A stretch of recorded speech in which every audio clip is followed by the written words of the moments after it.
सत्यात् परं ज्ञानं नास्ति तत्त्वं गुरो परम् यस्मात् परतरं नास्ति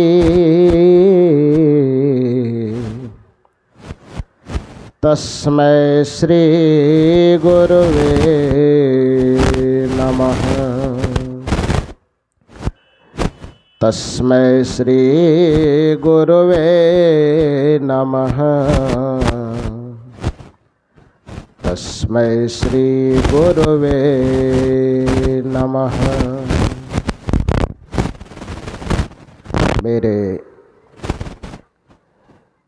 व्यावहारिक एवं पारमार्थिक जीवन के प्रबल प्रेरणा स्रोत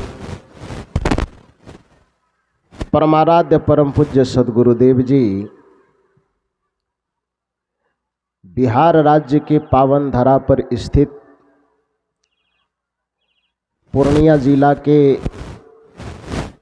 कृत्यानंद नगर प्रखंड अंतर्गत ग्राम रहुआ में आयोजित इस 2 दिवसीय सत्संग समारोह के प्रथम दिन के अपराह्नकालीन सत्संग सभा में विभिन्न स्थानों से पधारे हुए पूज्य संत गुरुजन, जिसमें हमारे बगल में विराजमान इसी ग्राम के परम पूज्य श्री स्वामी अकलू बाबा और सद्गुरु कबीर आश्रम अररिया से पधारे हुए हमारे बड़े ही आत्मीय परम श्रद्धेय संत श्री शंकर साहब,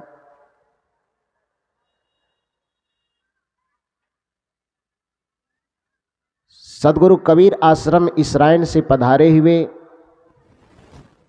अपने आध्यात्मिक ज्ञान से लोगों का मनोरोग एवं योगाभ्यास के माध्यम से तन के रोगों का अंत करने वाले योगाचार्य हमारे पूज्य श्री नारायण साहब जी एवं अररिया से पधारे हुए पूज्य श्री उमेश साहब जी, हमारे साध्वी बहनों की तरफ सद्गुरु कबीर आश्रम सासाराम से पधारे हुए साध्वी बिंदु साहब जी और हरियाणा से पधारे हुए हमारे परम पूज्य श्री गुलशन साहब जी, उसके बाद हमारे सत्यनारायण बाबा और इस उम्र के अंतिम स्थिति में पहुंचे होने के बावजूद भी बच्चे की तरह कड़कती हुई आवाज़ में लोगों के दिल दिमाग को झकझोरने वाले हमारे मनमोहन बाबू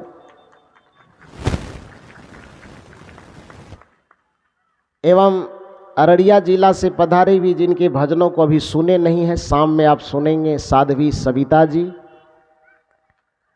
और साथ में हमारे जिनके सुमधुर भजनों को सुने हैं आप परम आत्मीय श्री मिथिलेश साहब जी, हमारे भागलपुर से पधारे हुए जिनके सुमधुर स्वर में अभी आप भजन सुने होंगे सूर बाबा, और बड़े ही अच्छे कलाकार पधारे हुए हैं हमारे चंद्रहास जी तबला वादक और उनकी साथ में उनकी धर्मपत्नी श्रीमती रंभा रानी जी, दोनों बीपीएससी के शिक्षक हैं। एक बार उनके लिए जोरदार ताली बजाइए। देर से आने के कारण अभी उसका टिकट कट गया है, लेकिन शाम में सुन लीजिएगा आप लोग। तो सबको सादर नमन वंदन करते हुए, जिनका नाम नहीं भी लिया हूँ सबके चरणों में सादर नमन वंदन, एवं इस दर्शक दीर्घा में विराजमान दूर दूर से पधारे हुए देवी देव स्वरूप अध्यात्म प्रेमी सज्जनों तथा देवियों, मैं चाहूँगा कि एक बार हमारे मंच संचालक महोदय के लिए आप लोग जोरदार ताली बजा करके अभिनंदन कीजिए। बहुत दमदार आवाज़ के साथ मंच की व्यवस्था को संभाल रहे हैं। ये तो इतना लच्छेदार हिंदी बोलते हैं कि मेरा भी कलेजा थरथराने लगता है, लेकिन उन्हीं के उद्बोधन से थोड़ा बहुत साहस मिलता है कि कुछ बोल पाऊँ। और ये आप लोगों का स्नेह प्यार तो मुझे मिल ही रहा है। सभी संत गुरुजनों का आशीर्वाद लेते हुए कुछ निवेदन करूं। हम लोग इस धरती पर पधारे हैं, एक तो सत्संग ही फायदा कारक होता है, लेकिन साथ साथ उस सत्संग को सुनने का अवसर यदि किसी तीर्थ स्थान में मिल जाए तो फिर वह सत्संग और कई गुना लाभकारी हो जाता है। यहाँ पर जो हम लोग सत्संग सुनने आए हैं, यहाँ सत्संग का जो लाभ मिलेगा वो तो मिलेगा ही। यह पवित्र स्थान हम लोगों के लिए एक तीर्थ स्थान के रूप में भी है, इसलिए इस जगह के सत्संग सुनने का लाभ कई गुना आप लोगों के जीवन में फायदा करेगा। आपके मन में प्रश्न हो सकता है कि यह तो एक के नगर प्रखंड का एक सामान्य सा पंचायत है, तीर्थ तो अयोध्या को कहा जाता है, तीर्थ तो वृंदावन को कहा जाता है, तीर्थ तो प्रयागराज को कहा जाता है, तीर्थ तो हरिद्वार को कहा जाता है, ये रहुआ कब से तीर्थ हो गया? ये मन में सवाल होगा ना। लेकिन इसको तीर्थ कहने की जरूरत इसलिए पड़ेगी क्योंकि तीर्थ हमारे भारतीय परंपरा में व्याकरण के अनुसार तीर्थ शब्द का अर्थ ही होता त्रायते इति तीर्थः। जहां पर पहुंचने पर हमारे मन को पापों से, विकारों से, अवगुणों से तैरने की युक्ति मिल जाए उसको तीर्थ कहा जाता है। जैसे नदी में कोई व्यक्ति पानी का सहारा लेकर के तैर जाता है, वह नदी उसके लिए तीर्थ स्वरूप हो जाता है। उसी प्रकार से जिस सहारे के माध्यम से हम पापों से तरते हैं उस सहारे को तीर्थ कहा जाता है। ये तो व्याकरणिक दृष्टिकोण से यह तीर्थ होगा ही, लेकिन स्थूल दृष्टिकोण से तीर्थ इसको इसलिए कहा जाएगा क्योंकि अयोध्या को हम तीर्थ मानते हैं। कारण क्या है? क्योंकि वह श्री राम जी की जन्मभूमि है। हम मथुरा को तीर्थ मानते हैं, उसके पीछे कारण क्या है? क्योंकि वह भगवान श्री कृष्ण की जन्मभूमि है। हम गया जी को पवित्र तीर्थ मानते हैं, क्यों? क्योंकि वह भगवान बुद्ध की ज्ञान भूमि है। हम हरिद्वार को तीर्थ मानते हैं, क्यों? क्योंकि वह संतों की साधना भूमि है। तो हमारी भारतीय संस्कृति में संतों, ज्ञानियों, मुनियों, भगवंतों के साधना स्थली और जन्म स्थली को तीर्थ कहा जाता है।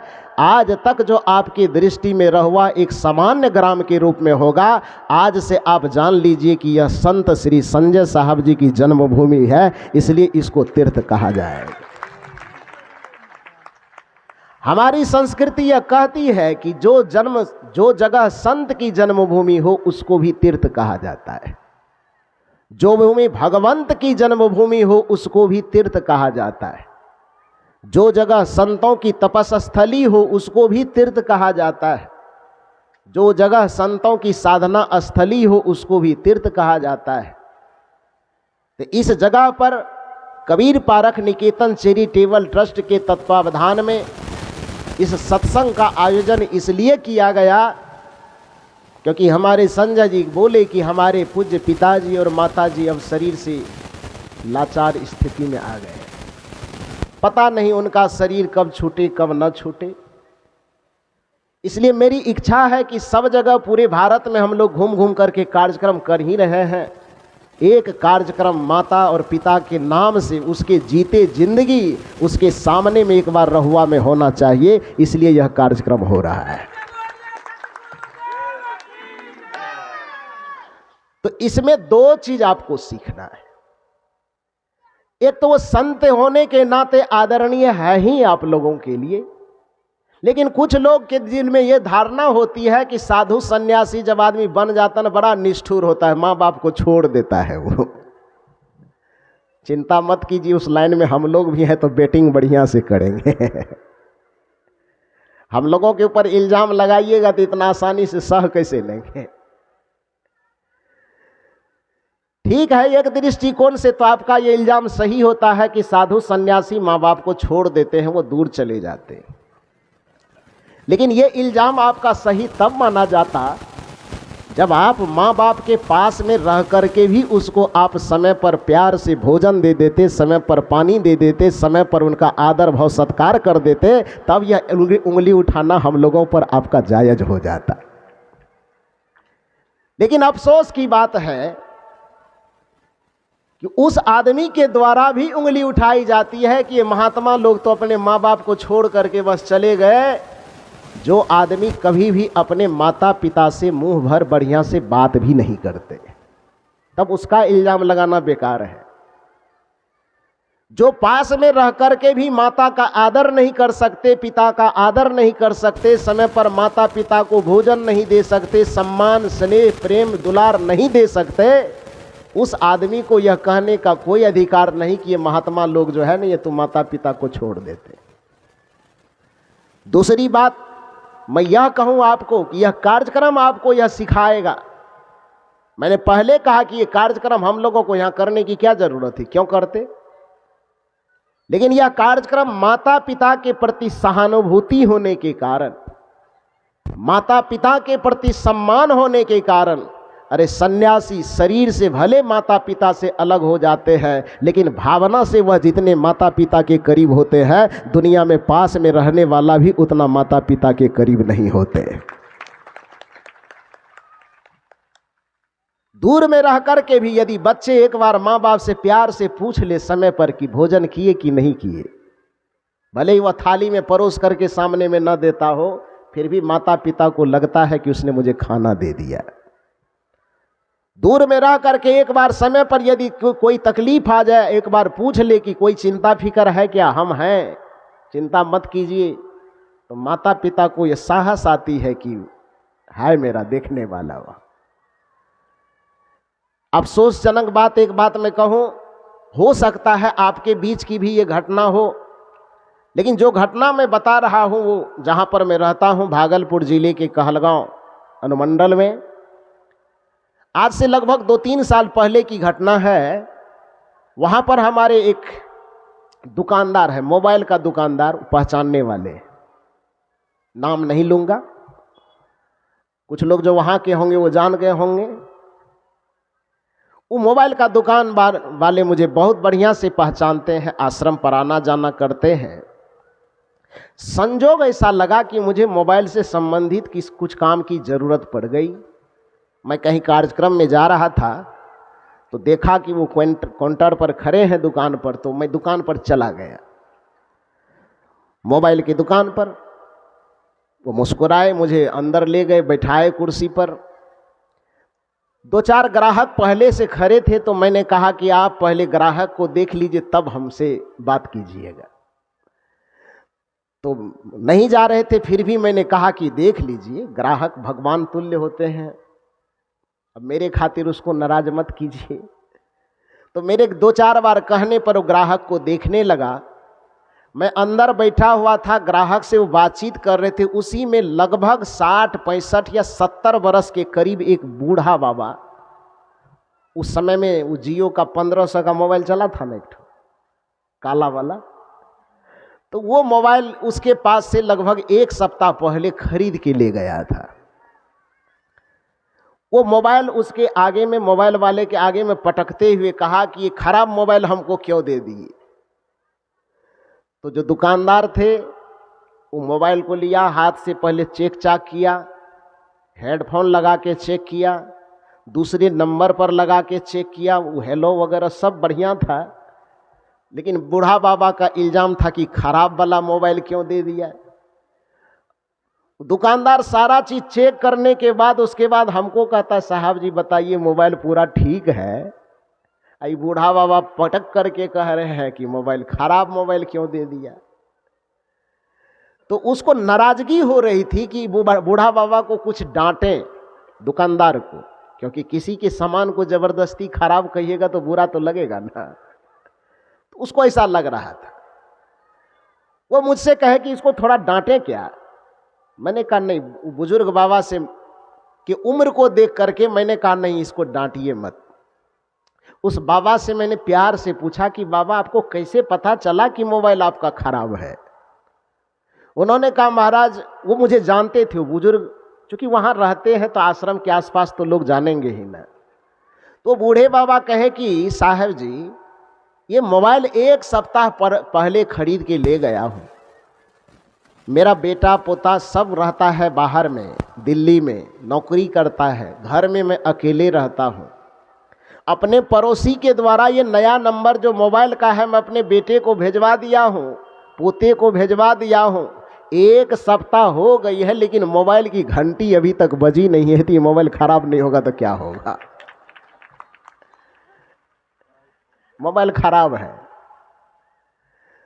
तो मैं माजरा समझ गया कि मामला क्या है। मैंने कहा कि ठीक है अभिषेक जी, ले लीजिए, मोबाइल लीजिए। अरे वहां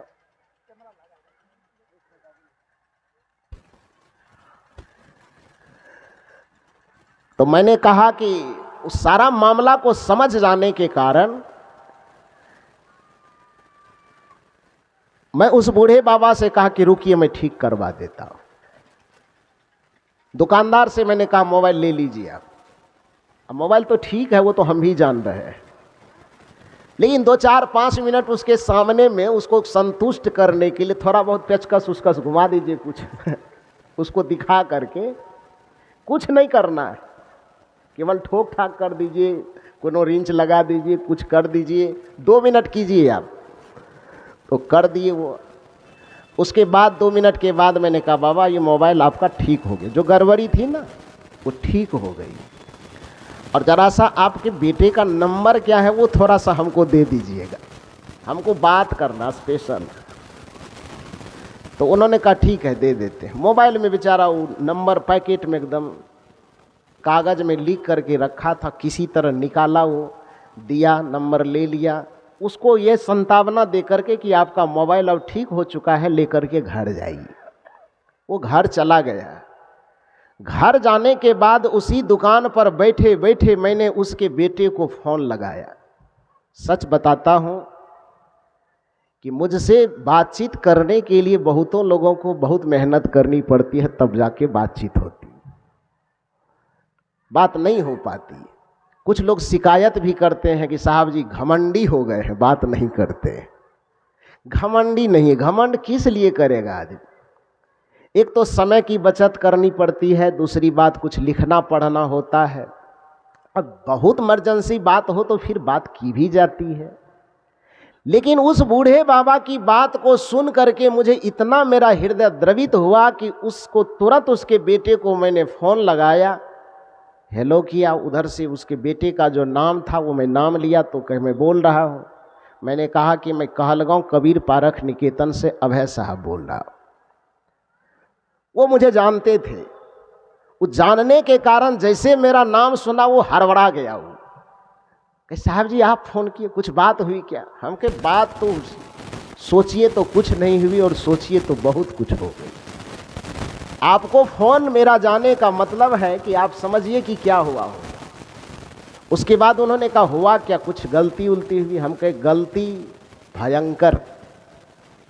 अरे अभागे, जिस आदमी के द्वारा इस धरती पर आकर के जिसका उंगली पकड़ करके चलना सीखे, जिसने हाथ से आपके मुंह में अनाज डाला, जिसने खून पसीने की मेहनत करके आपको इतना पढ़ाया कि आप दिल्ली में जाकर के 5 स्टार होटल में खाने के लायक बन सके, एक पदाधिकारी बन करके कुर्सी पर बैठने के लायक बन सके, उस माता पिता से यदि आपको 2 मिनट बात करने की फुर्सत नहीं है तो आपका पदाधिकारी होना बेकार है, आपका करोड़ों रुपया कमाना बेकार है।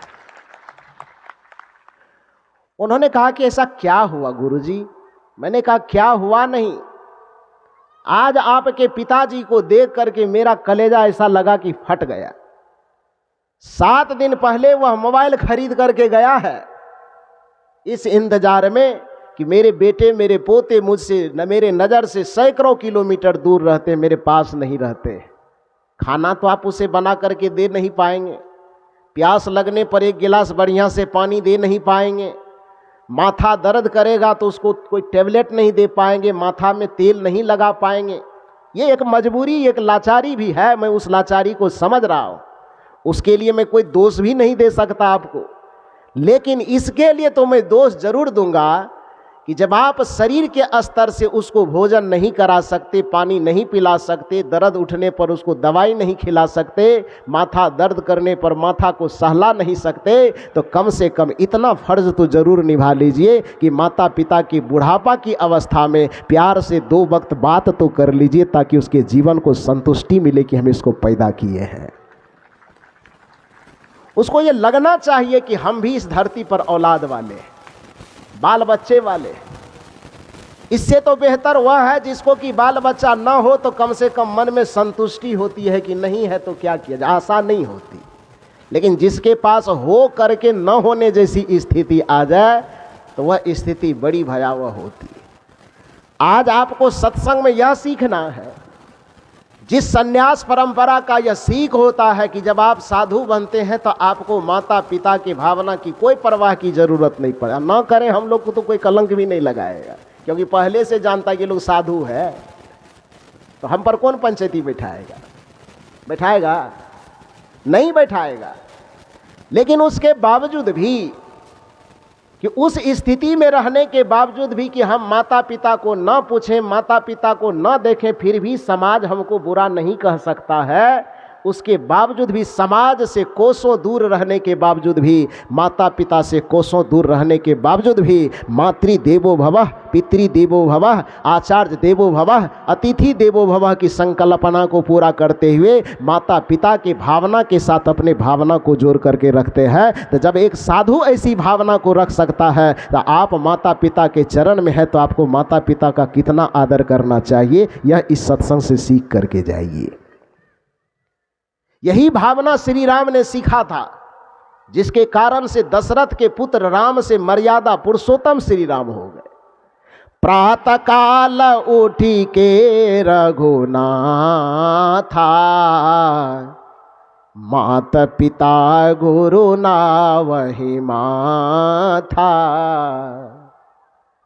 श्री राम जी कहते कि प्रतिदिन उठ करके, मैं ज्यादा कुछ नहीं करता हूं, 33 करोड़ देवी देवता में से किसी देवी देवता का आह्वान करूं न करूं इससे मुझे कोई फर्क नहीं पड़ता है, लेकिन जिसने मुझे जन्म दिया है, जिसने मुझे पाला है, पोसा है, बड़ा किया है, जिसने मुझे पढ़ाया है, लिखाया है, विद्वान चरित्रवान महान बनने की दिशा में आगे बढ़ाया है, ऐसे परमात्मा के प्रत्यक्ष रूप उस माता पिता के चरणों का सुबह शाम यदि एक बार मैं नमन कर लेता हूं तो 33 करोड़ देवताओं का आशीर्वाद अपने आप मिल जाता है। माता पिता और गुरु का उपकार इस मनुष्य के ऊपर में असंख्य है। महिमा तो वैसे केवल गुरु की गाई जाती है कि 7 द्वीप नव खंड में गुरु से बड़ा न कोई, करता करे जो कर न सके गुरु करे सो हो। तो गुरु के करने की भूमिका बाद में आती है, पहले तो माता पिता कर देते हैं तब न गुरु करते हैं। माता पिता जन्म नहीं देंगे तो फिर गुरु को आध्यात्मिक ज्ञान देने का मौका किसको मिलेगा? गुरु की भी भूमिका, तीसरी भूमिका आती है। सबसे पहली भूमिका माता की, दूसरी भूमिका पिता की और तीसरी भूमिका गुरु की आती है। सदगुरु आचार्य श्री धर्मस्वरूप साहब जी ने इसी को अपने शब्दों में बड़ा सुंदर कहा है कि मात पिता ने जन्म दिया है, पाल पोस कर बड़ा किया है, धर्म है उनकी सेवा करना, सुबह शाम नित शीस नवाना, मात पिता सम देव न आन, धारण करो चरित्र महान। सबसे उत्तम भूषण ज्ञान, धारण करो चरित्र महान। और जब माता पिता के द्वारा उत्तम संस्कार मिलता है, साधु के महत्व को समझते हैं, उनके चरणों में शरणागत होते हैं, तब इस जीवन को गुरु अपने हाथ से ढाल करके इस जीवन को सर्वोत्तम बना देते। माता पिता हमारे आंख के दाता है, लेकिन गुरु हमारे इस आंख के अंदर दृष्टि भरने वाले दाता है। माता पिता हमारे पैर के दाता हैं, लेकिन गुरु हमारे इस पैर को चलना कहाँ चाहिए इस ज्ञान के दाता है। माता पिता हमारे इस हाथ के दाता हैं, लेकिन इस हाथ से कौन सा कर्म करना चाहिए जिससे हमारा इहलोक और परलोक संवर जाए, वो ज्ञान के दाता सद्गुरु होते हैं। माता पिता हमारे तन और मन के दाता हैं, लेकिन इस तन और मन को किस प्रकार से संस्कारित किया जाए कि हमारा इहलोक और परलोक दोनों संवर जाए, इसके दाता सद्गुरु होते हैं। और जब माता पिता और सद्गुरु तीनों का समन्वय हमारे जीवन में हो जाता है तो फिर हमारा इहलोक और परलोक दोनों ऐसा संवरता है कि आवागमन के चक्र को पार करके सीधे मुक्ति पद को हम प्राप्त कर लेते हैं। आवागमन का चक्र छूटता है। इसलिए माता पिता और गुरु की भूमिका हमारे जीवन में उसी प्रकार की होती है जिस भूमिका के लिए स्वामी विवेकानंद ने एक पक्षी का उदाहरण दिया है। स्वामी विवेकानंद कहते हैं कि एक पक्षी को कभी गौर से देखना। जब वह पक्षी इस धरती पर दाना चुगने के लिए विचरण करती है तो बस दो पंखों का सहारा लेकर के थोड़ा दाएं बाएं करवट करते करते ऊपर नीचा करते थोड़ी देर चलती है, दाना चुगती है। लेकिन उसी पक्षी को जब आसमान में उड़ना होता है तो थोड़ा गौर से देखना कि उस पक्षी को 3 पंखों के ताकत की आवश्यकता पड़ती है। लोग कहेंगे कि हमारे पास, हमने तो जब भी देखा है चिड़िया को 2 ही पंखों से काम करते हुए देखा है। देखे हैं, अभी तक थोड़ा गौर से नहीं देखे होंगे। थोड़ा गंभीरता पूर्वक देखिएगा तो पता चलेगा। पता क्या चलेगा कि पक्षी का 2 वह पंखा जो सामान्य रूप से आप और हम देखते हैं, लेकिन एक पंखा जो उसके पूंछ में लगा होता है ना, गौर करके देखिएगा। और नहीं और किसी पक्षी को देख सकते हैं तो आपके घर में यदि आसपास में कोई कबूतर हो, उसको टहलते हुए देखें तो आप देख पाएंगे कि उसके पंख पीछे में भी, पूंछ में भी पंखा होता है कि नहीं होता है? होता है ना।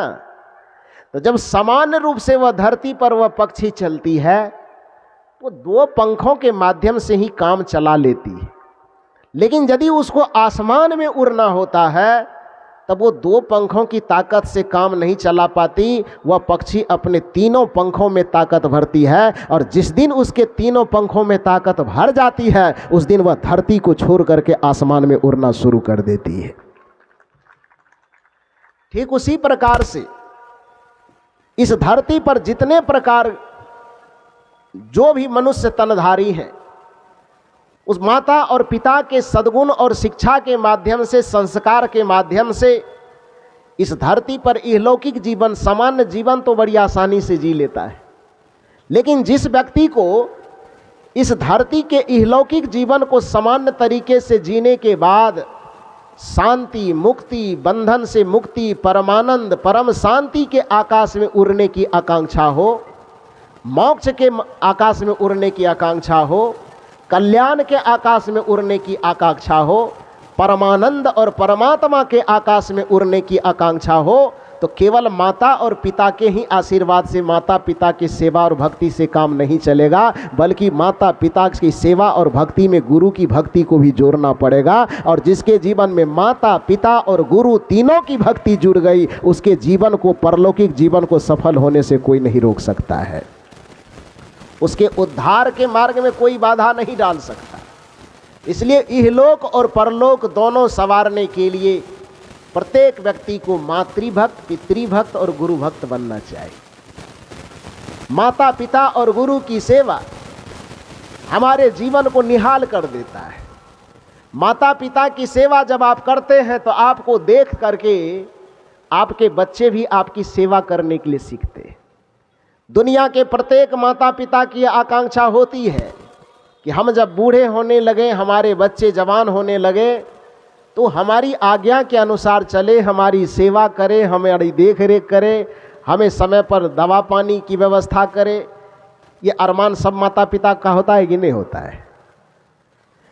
लेकिन यह अरमान आपका तब पूरा नहीं होगा जब यह शिक्षा केवल आप वाणी से तो देंगे लेकिन आचरण से करके नहीं दिखाए। क्योंकि आप यदि अपने बच्चों से अपेक्षा करते हैं तो आपके भी तो माता पिता हैं।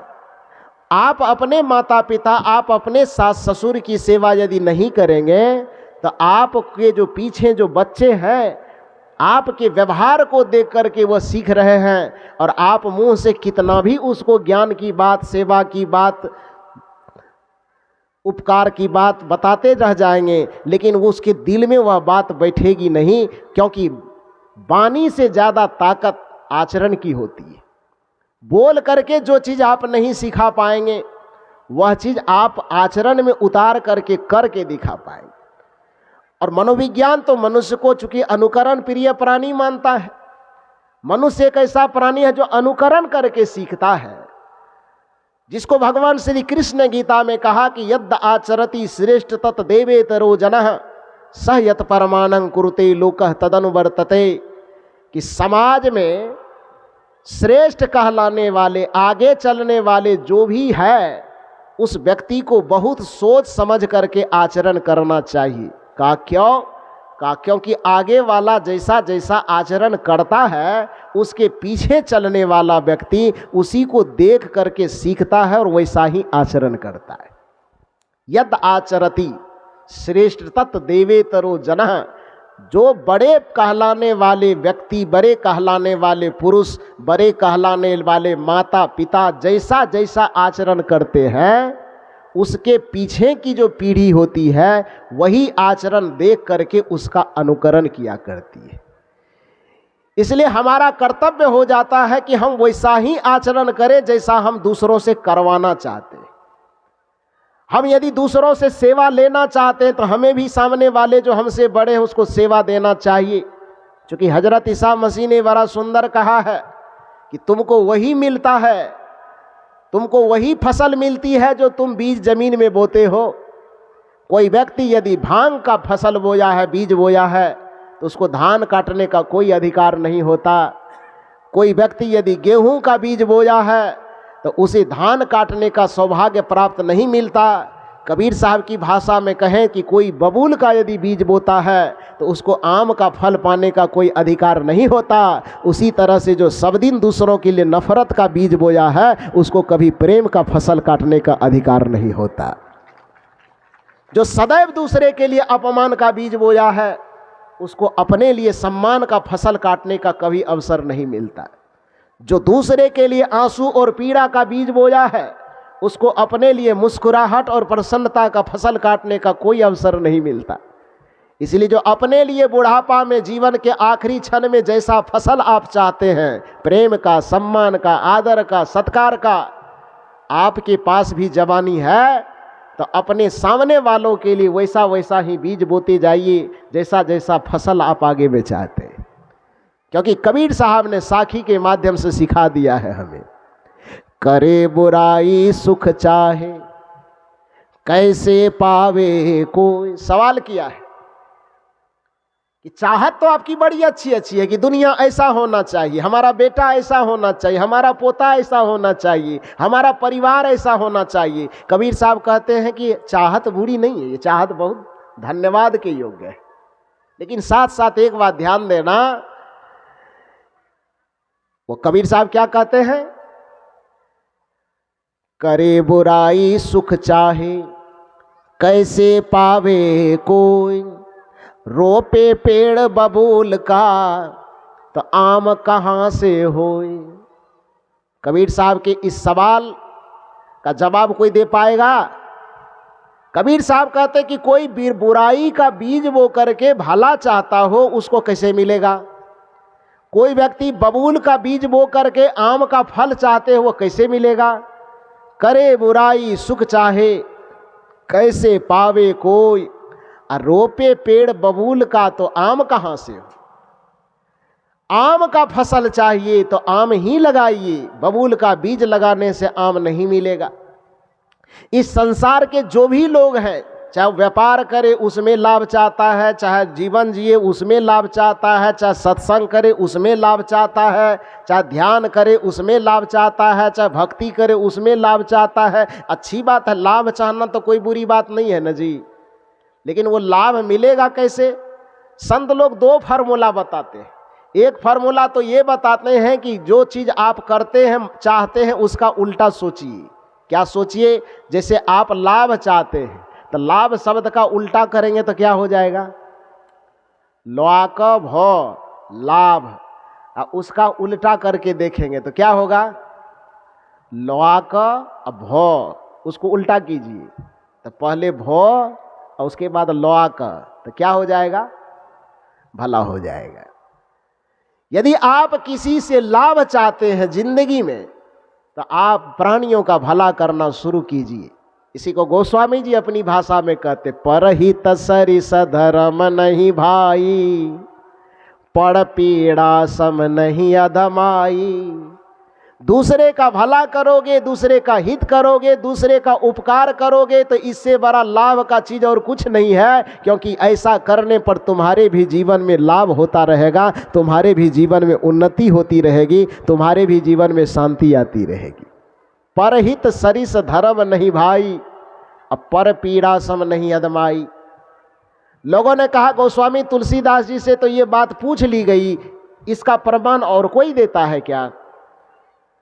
विचारकों ने कहा कि सबसे बड़ा प्रमाण महर्षि वेदव्यास जी से ही ले लो, क्योंकि महर्षि वेदव्यास हिंदू धर्म के विश्वकर्मा माने जाते हैं।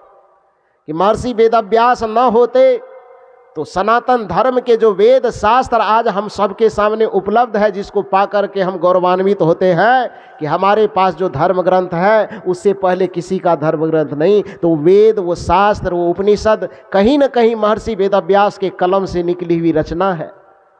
तो लोगों ने सोचा कि तुलसीदास जी तो ठीक है, रामचरितमानस किसी तरह से लिख दिए, लेकिन वेद, शास्त्र, उपनिषद, पुराण ये तो हिंदू धर्म का आधार ग्रंथ कहलाता है। इसके रचनाकार जो होंगे वो तो बड़े विद्वान आदमी होंगे, बड़े ज्ञानी होंगे। तो वेदव्यास जी से एक बार पूछा जाए कि उसके नज़र में पाप, पुण्य, धर्म, अधर्म, अच्छा बुरा क्या है जिससे हमारे जीवन में लाभ मिले। तो महर्षि वेदव्यास से पूछने गया। महर्षि वेदव्यास एकदम पोथी पुराण एकदम बगल में धर दिए कि कौन से शास्त्र से सुनना चाहते हो। आदमी ने देखा कि भैया शास्त्रों की इतनी लंबी चौड़ी लाइन लगी हुई है कि इतना सुनने में तो आधा जिंदगी आदमी का बीत जाएगा, एक एक पन्ना भी सुनेगा। वेदव्यास जी से कहा कि महाराज ये 18 पुराण, ये चारों वेद, ये 6 शास्त्र, इतने तो इसके एक एक हजार पेज है। इसको यदि एक एक पेज यदि सुनना शुरू करूं तो आधी जिंदगी बीत जाएगी, तब जानेंगे कि धर्म अधर्म क्या है। आदमी को उतना फुर्सत कहाँ है, कमाना भी है, खाना भी है, दुकान भी चलाना है, नौकरी रोजगार भी करना है। तो आप चूंकि इतने बड़े ग्रंथ के रचनाकार हैं तो आप उसका संक्षेपण भी करना जानते होंगे। धर्म की व्याख्या जो आपने, ज्ञान की व्याख्या, भक्ति की व्याख्या जो इतनी लंबी चौड़ी की है, यदि इतना पढ़ने की फुर्सत किसी के पास न हो तो आप 2 लाइन में बता सकते हैं पाप, पुण्य, धर्म, अधर्म की परिभाषा? महर्षि वेदव्यास ने कहा ये तो कभी सोचे ही नहीं, लेकिन आपने प्रश्न किया है तो अब सोचना पड़ेगा। मुझे तो लगा कि लोग वेद शास्त्र, इतना शास्त्र पुराण पढ़ करके धर्म अधर्म, पाप पुण्य, अच्छा बुरा को जान लेगा, लेकिन आपका तर्क बिल्कुल सही है कि सब आदमी इतना पढ़ने में समय गुजार देगा तो खेती गृहस्थी, रोजी रोजगार कैसे चलेगा आदमी का? तो इतने शास्त्रों को जो न पढ़ सके वो थोड़े में पाप पुण्य, धर्म अधर्म को जाने तो कैसे जाने? महर्षि वेदव्यास ने कहा उन लोगों के लिए 2 लाइन में मैं पाप और पुण्य को बता रहा हूं। और उन्होंने कहा कि 18 पुराणेषु व्यासस्य वचनम द्वयम्। 6 शास्त्रों में, 4 वेदों में, 18 पुराणों में मैंने जितना लिखा है सबका सारांश निचोड़ करके मैं 2 पंक्ति में धर्म अधर्म और पाप पुण्य की व्याख्या कर रहा हूं। सुनो, महर्षि वेदव्यास का कथन है कि 18 पुराणेषु व्यासस्य वचनम द्वयम् परोपकाराय पुण्याय पापाय परपीडनम।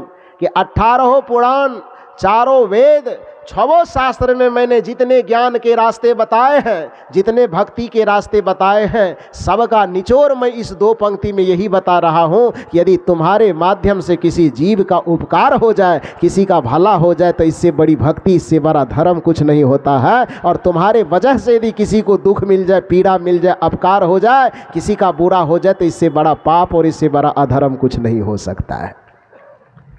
यही 2 लाइन में धर्म अधर्म और पाप पुण्य की व्याख्या है। तो जो भला करने से हमारा लाभ हो सकता है, और ये यदि आपको लगता है कि केवल ऐसे कथा कहानी के माध्यम से कही जा रही है, तो एक बात मैं आपको पौराणिक दृष्टिकोण से बताना चाहता हूं। वह क्या? आप लोग दीपावली के अवसर पर अपने घरों के चौखट पर जब एक सजाने के लिए लिखा हुआ चीज मार्केट से खरीद करके लाते हैं, तो 2-3 चीज लिखा हुआ मिलता है। एक मिलता है स्वागतम, झालर पर नहीं रहता है लिखा हुआ। एक में लिखा रहता शुभ दीपावली, एक में लिखा रहता शुभ लाभ, लिखा रहता है ना। अच्छा, उसको भी नहीं जानते हैं तो कम से कम जितने व्यापार करने वाले लोग हैं या व्यापार न भी करने वाले लोग हैं, वह भी यदि अपने घर में रुपया पैसा का लेखा जोखा रखने वाला कोई खाता वही बनाता है, वो खाता वही में शुभ और लाभ लिखता है कि नहीं लिखता है? लिखता है ना। वो शुभ लाभ क्या है? गणेश जी की 2 पत्नी, क्योंकि सनातन संस्कृति में धार्मिक रीति रिवाज के अनुसार श्री गणेश जी को देवताओं में अग्रपूज्य माना जाता है। तो गणेश जी का नाम ऊपर में जब श्री गणेशाय नमः तो लिखता ही है लोग कार्य के आरंभ करने में। अब गणेश जी अकेले रहे तो ठीक नहीं है। गणेश जी की 2 पत्नी, एक पत्नी का नाम रिद्धि, एक पत्नी का नाम सिद्धि। सुने कि नहीं सुने? गणेश जी की कितनी पत्नी? 2 पत्नी, एक का नाम रिद्धि और एक का नाम सिद्धि। कुछ लोग हमसे पूछते हैं कि जब गणेश जी की 2 पत्नी रिद्धि और सिद्धि, तो हम लोगों को रिद्धि सिद्धि कैसे मिलेगी? तो हम उसको कहा करते हैं कि यदि तुमको चाहिए रिद्धि और सिद्धि तो छोड़ दो अपने जीवन के घमंड की जिद्दी, तो तुमको रिद्धि और सिद्धि मिल जाएगी। गलत चीज के जिद को छोड़ दो, बुरा चीज के जिद को छोड़ दो, अवगुणों के जिद को छोड़ दो, तो रिद्धि सिद्धि मिलना आसान हो जाएगा। खैर, गणेश जी की 2 पत्नी रिद्धि और सिद्धि, उस रिद्धि और सिद्धि का ही दूसरा नाम शुभ और लाभ है। तो आप कल्पना कीजिए कि जब आप डायरी में शुभ और लाभ लिखते हैं, अपने दरवाजे के 2 चौखट हो तो एक चौखट पर शुभ लिखते हैं, एक चौखट पर लाभ लिखते हैं, तो पहले लाभ लिखते हैं कि पहले शुभ लिखते हैं? थोड़ा जोर से बोलिए, नीचे से। शुभ लिखते हैं ना। और जीवन में अरमान कौन चीज का करते हैं? शुभ का कि लाभ का? मन में सपना खाली देखते तो कौन चीज का देखते हैं? लाभ का। और शुभ कौन करेगा? आपका नाना।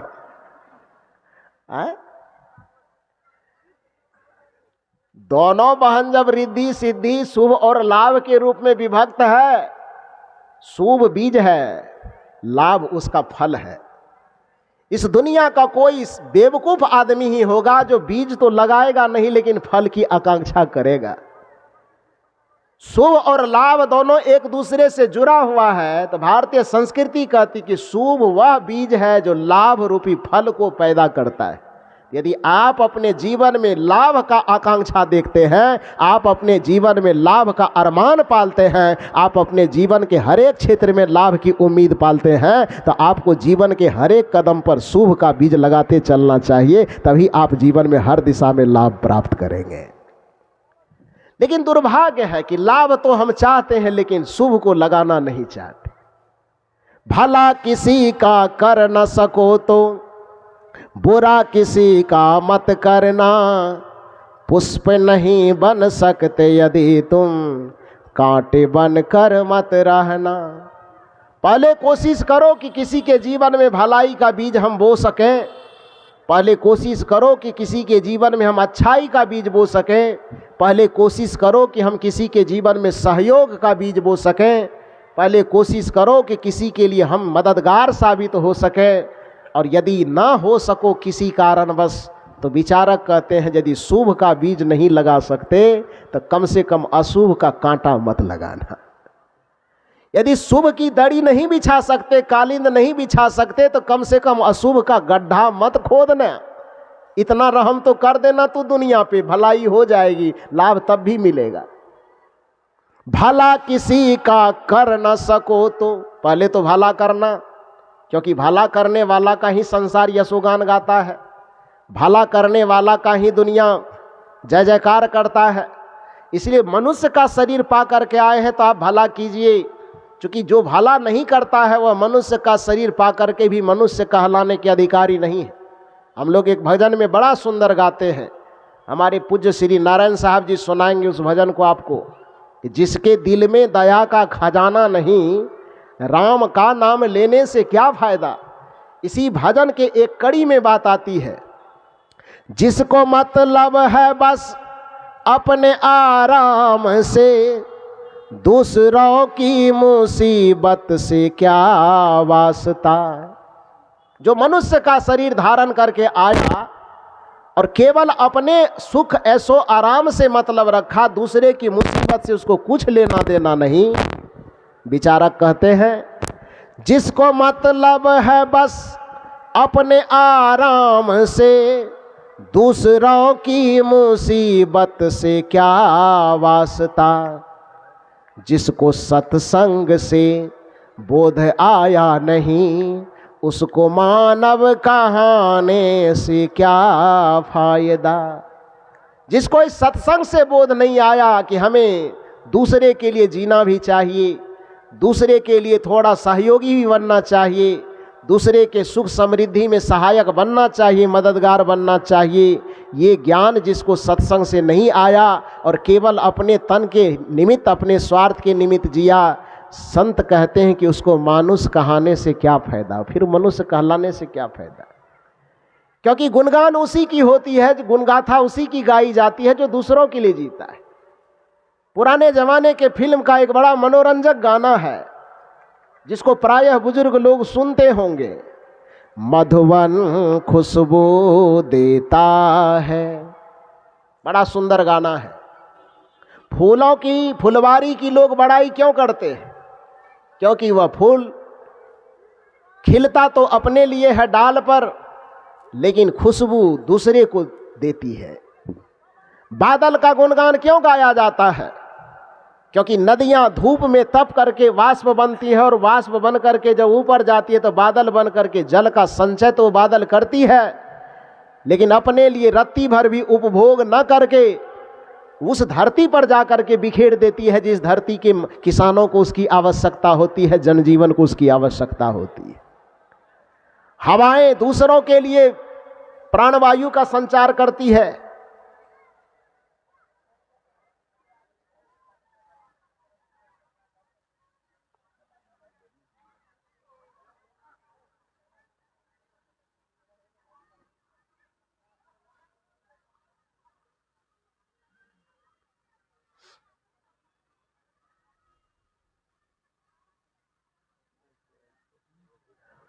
बोलिए सद्गुरुदेव की।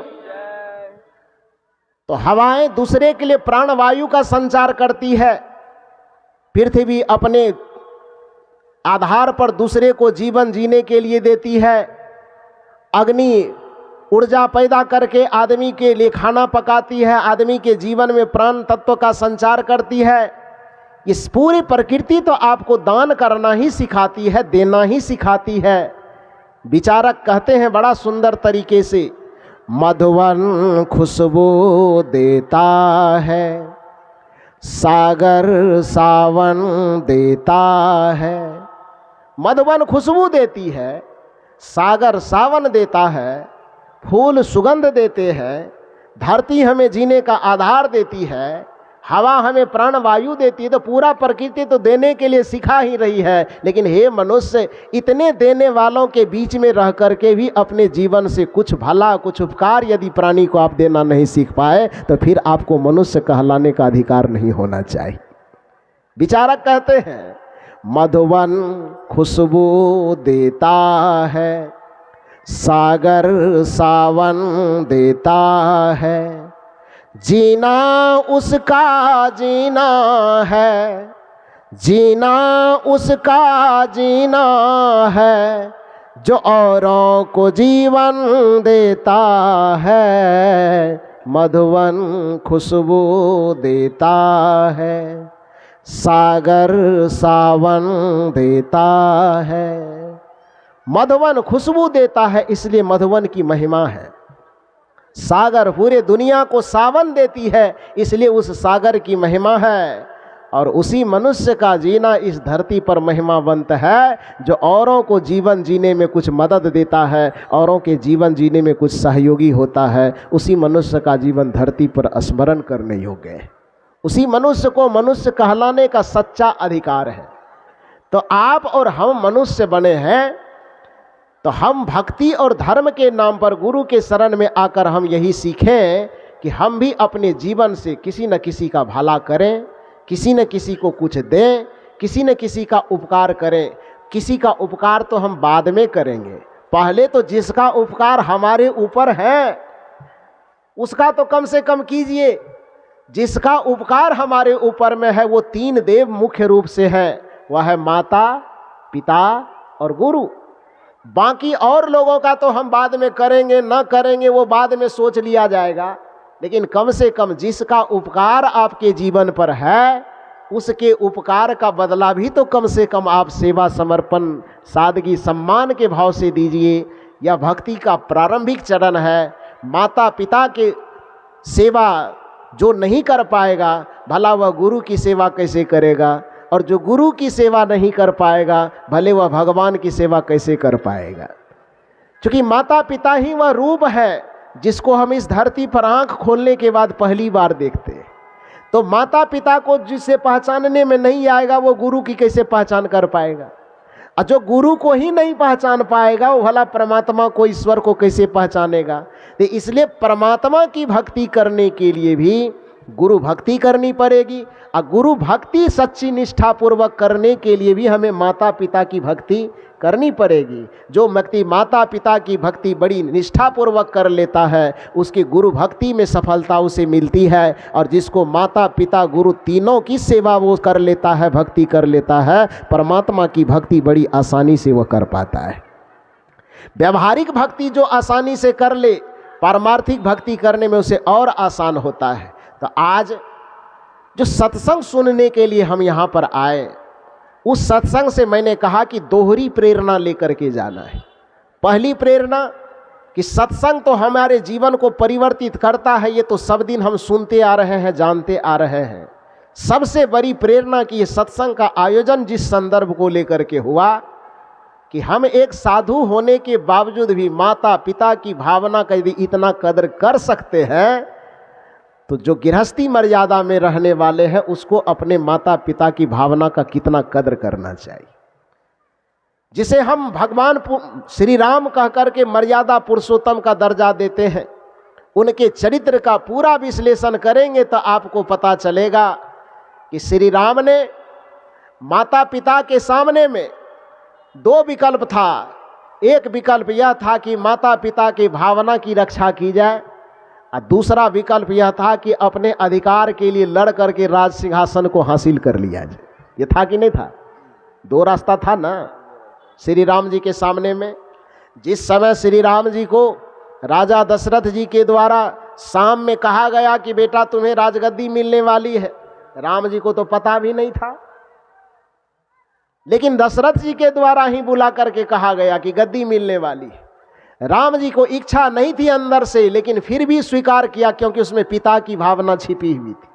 और सुबह होते होते 3 लगभग बजते बजते अचानक सूचना मिली कि पिताजी बुला रहे हैं। दोबारा पिताजी के सामने में जाकर के खड़े होते हैं। पिताजी संकोच बस अपनी भावना प्रकट नहीं कर पाते हैं, मुंह से बोल नहीं पाते हैं, लेकिन पिता के उदास चेहरे को देख करके राम जी पूछते हैं कि पिताजी आपके दुख का कारण क्या है, वो बताइए, मैं तत्काल उसको दूर करने का प्रयास करूंगा। लेकिन राजा दशरथ जी को लगा कि मैं बोल कैसे पाऊंगा, बेटा तुम्हें वनवास दे रहा हूं, नहीं बोल पाऊंगा। तो किसी तरह आंख मूंद करके केवल रोते जा रहे थे। श्री राम ने बगल में बैठी माता कैकेयी से पूछा कि हे माते, यदि किसी कारण से मुझ अभागे को मेरे पिता अपने दर्द का कारण नहीं बता रहे हैं, हो सकता है उसके दर्द के कारण को जानने के लायक मैं नहीं हूं, तो कम से कम आप कृपा कीजिए, पिताजी के तरफ से आप ही बता दीजिए कि किस कारण से वो तकलीफ में है।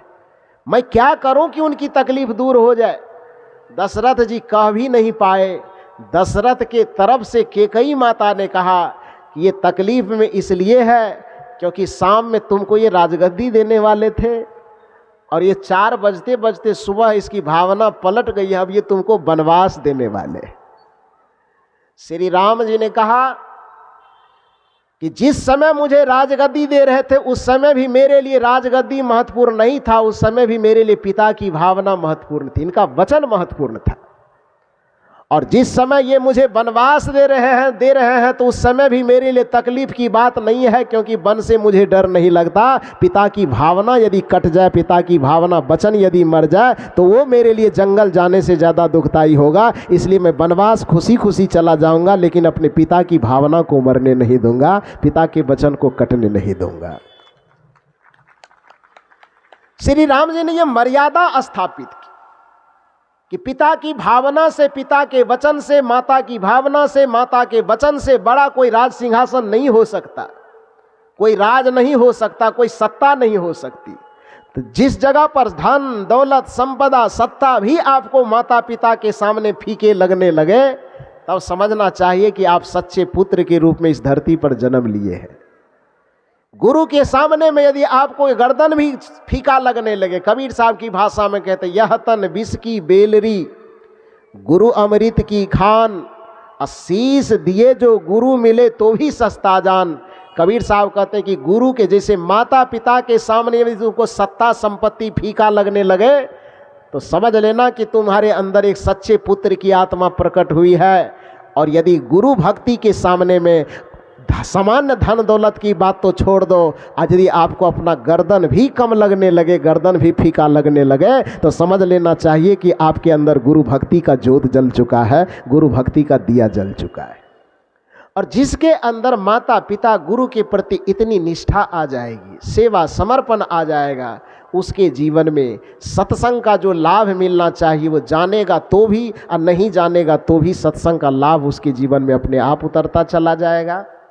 आप सब इतना समय दे करके संत गुरुजनों के आशीर्वचनों को सुना, इसके लिए बहुत बहुत साधुवाद, बहुत बहुत धन्यवाद देता हूँ।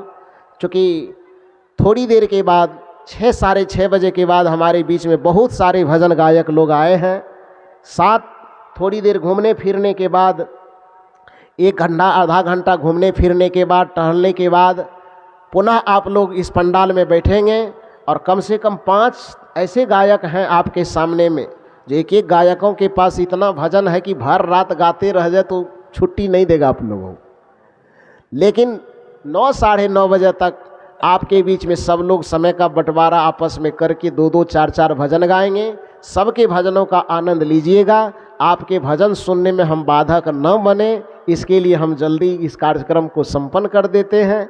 फिर चूँकि आज प्रारंभिक सत्र था तो स्वाभाविक है कि कुछ विलम्ब होगा।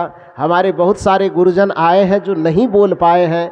इसका ये मतलब नहीं समझिएगा कि हम लोग आए हैं खाली यहाँ मुखड़ा देखने के लिए। नहीं, आज प्रारंभिक सत्र होने के कारण इस तरह से हुआ।